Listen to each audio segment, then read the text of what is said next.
Natuwa at suportado ng Japanese NBA player na si Yuki Kawamura ang pagbabalik sa laro ni Kai Sotto. Mukhang may kakalagyan ang dati nitong kakampi sa NBL ng Australia. Yan ang ating mga pag-uusapan para sa video natin na ito.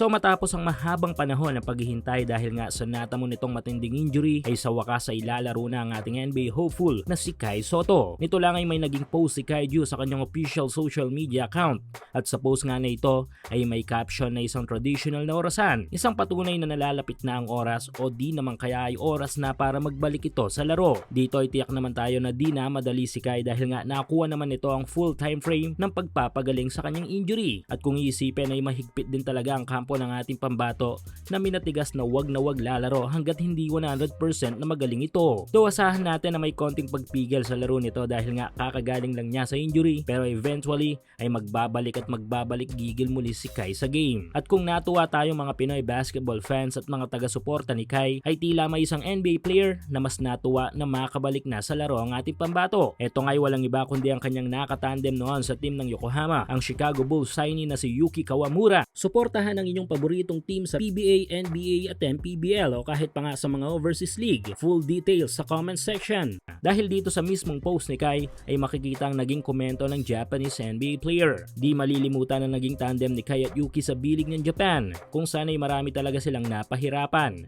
At nakakatuwa lang isipin do nasa mataas na level na itong si Yuki ay di pa rin ito nalilimutan ng ating pambato.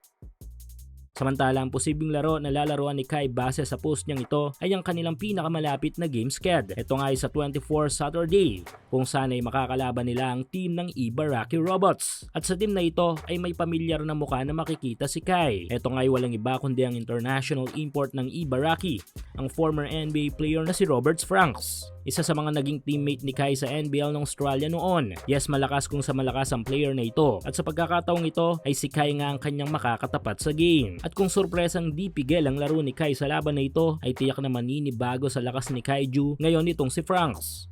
Dahil nga kung inyong natatandaan ay slim at medyo mahina ang pangangatawan ni Kai noong nasa Australia pa ito. Bagay naman na na-improve niya ngayon at even ang kanyang playing style. Kaya good luck sa iyo Franks at good luck din sa comeback game ng ating pambato na si Kai Sotto.